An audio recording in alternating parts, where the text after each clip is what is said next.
ಎಲ್ಲರಿಗೂ ಗಾನವಿ ಮೀಡಿಯಾದಿಂದ ಶರಣಾರ್ಥಿಗಳು. ನಿಮ್ಮ ನಡುವೆ ಸಾಧಕರು ಈ ಮಾಲಿಕೆಯಲ್ಲಿ ಕೇವಲ ಒಂದೇ ಒಂದು ಹಳೆಯ ಲಾರಿಯಿಂದ ಕೋಟಿಗಳವರೆಗೆ ಸಾಮ್ರಾಜ್ಯದ ವಿಸ್ತಾರ ಮಾಡಿದಂತಹ ವಿಜಯ ಸಂಕೇಶ್ವರ್ ಎಂಬ ಅಸಾಮಾನ್ಯ ಕನ್ನಡಿಗನ ಸಾಧನೆಯ ಹಾದಿ ತಮಗೆ ಪರಿಚಯಿಸಲಿದ್ದೇವೆ. ಪದ್ಮಶ್ರೀ ಪುರಸ್ಕೃತ ಉದ್ಯಮಿ ವಿಜಯ ಸಂಕೇಶ್ವರ್ ಅವರು ಶೂನ್ಯದಿಂದ ಶಿಖರವರೆಗಿನ ಪ್ರಯಾಣವನ್ನು ಈ ನಮ್ಮ ಮಾಲಿಕೆ ವಿವರಿಸುತ್ತದೆ. ಗದಗದ ಒಬ್ಬ ಸಾಮಾನ್ಯ ಯುವಕ ಸಾಲ ಮಾಡಿ ಒಂದು ಲಾರಿ ಖರೀದಿಸಿ ಸಾರಿಗೆ ಕ್ಷೇತ್ರದಲ್ಲಿ ಎದುರಾದ ಸವಾಲುಗಳನ್ನು ಮೆಟ್ಟಿ ನಿಂತು ಇಂದು VRL ಎಂಬ ಬೃಹತ್ ಸಂಸ್ಥೆಯನ್ನು ಹೇಗೆ ಕಟ್ಟಿದರು ಮತ್ತು ಅವರ ಯಶಸ್ಸಿನ ಮಂತ್ರವೇನು ಎಂಬುದೇ ನಮ್ಮ ಈ ಮಾಲಿಕೆಯ ಸಾರಾಂಶ. ನಮ್ಮ ಕರ್ನಾಟಕದ ಮಣ್ಣಿನಲ್ಲಿ ಎಷ್ಟೋ ಜನ ಸಾಧಕರು ಹುಟ್ಟಿದ್ದಾರೆ. ಆದರೆ ಉತ್ತರ ಕರ್ನಾಟಕದ ಗದಗದ ಈ ವ್ಯಕ್ತಿಯ ಸಾಧನೆ ಸಿನಿಮಾ ಕಥೆಗಳಿಗಿಂತಲೂ ರೋಚಕವಾಗಿದೆ.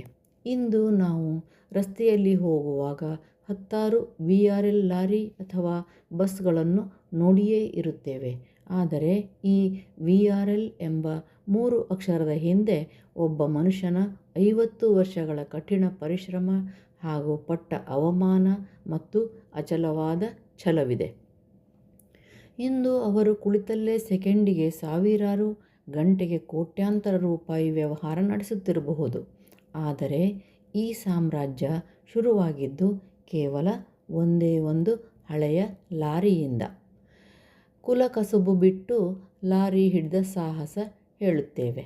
ವಿಜಯ ಸಂಕೇಶ್ವರ್ ಅವರ ಕುಟುಂಬ ಮೂಲತಃ ಗದಗಿನಲ್ಲಿ ಸಣ್ಣದೊಂದು ಪ್ರಿಂಟಿಂಗ್ ಪ್ರೆಸ್ ನಡೆಸುತ್ತಿತ್ತು.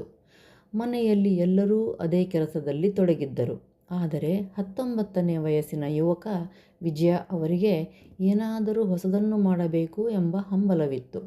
ಅಂದು ಸಾರಿಗೆ ಅಥವಾ ಟ್ರಾನ್ಸ್ಪೋರ್ಟ್ ಉದ್ಯಮ ಅಷ್ಟೊಂದು ಬೆಳೆದಿರಲಿಲ್ಲ ಮತ್ತು ಅದು ರೌಡಿಗಳ ಕೆಲಸ ಎಂಬ ಹಣೆಪಟ್ಟಿ ಹೊತ್ತಿತ್ತು.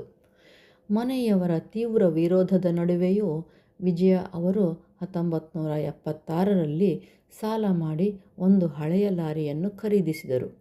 ಮನೆಯವರು ನಮ್ಮ ಗೌರವಸ್ಥ ಕುಟುಂಬಕ್ಕೆ ಈ ಲಾರಿ ಕೆಲಸ ಬೇಡ ಎಂದು ಬೈದಿದ್ದರು.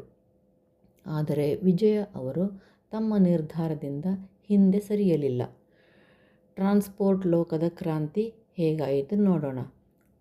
ಆರಂಭದ ದಿನಗಳು ಬಹಳ ಕಷ್ಟಕರವಾಗಿದ್ದವು. ತಾವೇ ಲಾರಿ ಕ್ಲೀನರ್ ಆಗಿ, ಲೋಡು ಮಾಡುವವನಾಗಿ ಕೆಲಸ ಮಾಡಿದರು. ಒಂದು ಮಾರುಕಟ್ಟೆಯಲ್ಲಿ ಲಾರಿ ಮಾಲೀಕರು ಗ್ರಾಹಕರಿಗೆ ಸರಿಯಾದ ಸಮಯಕ್ಕೆ ಮಾಲು ತಲುಪಿಸುತ್ತಿರಲಿಲ್ಲ. ವಿಜಯ ಸಂಕೇಶ್ವರ್ ಅವರು ಇಲ್ಲಿ ಒಂದು ಹೊಸ ನಿಯಮ ತಂದರು: ಸಮಯಕ್ಕೆ ಸರಿಯಾದ ಡೆಲಿವರಿ. ಗ್ರಾಹಕರು ಇವರ ಪ್ರಾಮಾಣಿಕತೆಯನ್ನು ಮೆಚ್ಚಿಕೊಂಡರು. ಒಂದಿದ್ದ ಲಾರಿ 2 ಆಯಿತು, 2ರದ್ದು 4 ಆಯಿತು. ನೋಡುತ್ತಿದ್ದಂತೆಯೇ ವಿಜಯ ಸಂಕೇಶ್ವರ್ ಅವರು ಸಾರಿಗೆ ಲೋಕದ ಸುಲ್ತಾನರಾಗಿ ಬೆಳೆದರು. ಇಂದು ಅವರ ಬಳಿ ಎಷ್ಟು ಲಾರಿಗಳಿವೆ ಎಂದು ಕೇಳಿದರೆ ಸ್ವತಃ ಅವರಿಗೂ ಅದರ ನಿಖರ ಸಂಖ್ಯೆ ಹೇಳಲಿಕ್ಕೆ ಸಾಧ್ಯವಾಗದಷ್ಟು ವಾಹನಗಳು ಅವರ ಬಳಿ ಇವೆ. ಸುಮಾರು 5,000ಕ್ಕೂ ಹೆಚ್ಚು ವಾಹನಗಳು ಪ್ರತಿದಿನ ದೇಶದ ಮೂಲೆ ಮೂಲೆಗೆ ಸಂಚರಿಸುತ್ತಿವೆ. ಬಸ್ ಮತ್ತು ಮಾಧ್ಯಮ ಲೋಕದಲ್ಲೂ ಜಯಭೇರಿ ಬಾರಿಸಿದ್ದು ಹೇಗೆ? ಕೇವಲ ಲಾರಿಗಳಷ್ಟೇ ಅಲ್ಲ, ಜನರ ಪ್ರಯಾಣದ ಶೈಲಿಯನ್ನೇ ಬದಲಿಸಿದ್ದು ವಿಜಯ ಸಂಕೇಶ್ವರ್ ಅವರ VRL ಟ್ರಾವೆಲ್ಸ್. ಆರಾಮದಾಯಕ ಸೀಟುಗಳು, ಸಮಯಕ್ಕೆ ಸರಿಯಾಗಿ ಬಸ್ ಬರುವುದು ಇವೆಲ್ಲವೂ ವಿಜಯ ಅವರ ಶಿಸ್ತಿನ ಫಲ. ಇದಾದ ನಂತರ ಅವರು ಕಾಲಿಟ್ಟಿದ್ದು ಮಾಧ್ಯಮ ಲೋಕಕ್ಕೆ. ವಿಜಯ ಕರ್ನಾಟಕ ಪತ್ರಿಕೆಯನ್ನು ಆರಂಭಿಸಿ ಅದನ್ನು ಕರ್ನಾಟಕದ ನಂಬರ್ 1 ಪತ್ರಿಕೆಯನ್ನಾಗಿ ಮಾಡಿದರು. ನಂತರ ಅದನ್ನು ಮಾರಾಟ ಮಾಡಿ ಈಗ ವಿಜಯವಾಣಿ ಮತ್ತು ದಿಗ್ವಿಜಯ ನ್ಯೂಸ್ ಮೂಲಕ ಮತ್ತೆ ಮಾಧ್ಯಮ ರಂಗದಲ್ಲಿ ತಮ್ಮದೇ ಆದ ಛಾಪು ಮೂಡಿಸಿದ್ದಾರೆ.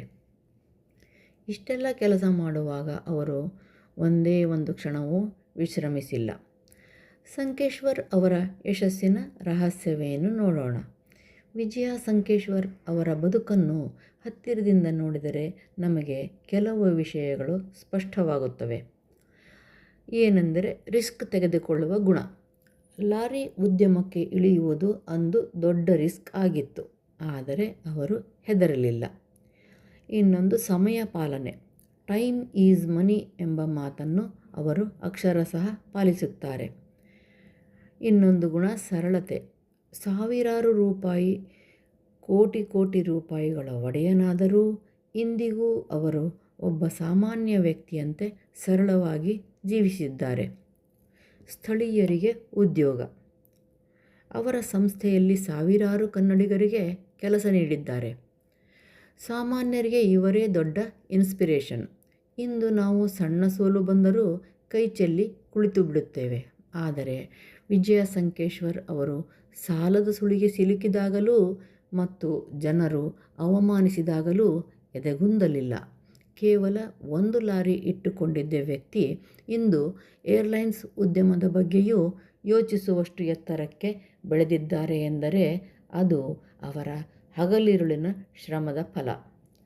ನಾವು ಮಾಡುವ ಕೆಲಸ ಯಾವುದಾದರೂ ಇರಲಿ, ಅದರಲ್ಲಿ ನಂಬರ್ 1 ಆಗಿರಬೇಕು ಎನ್ನುವುದು ಅವರ ಮೂಲ ಮಂತ್ರ.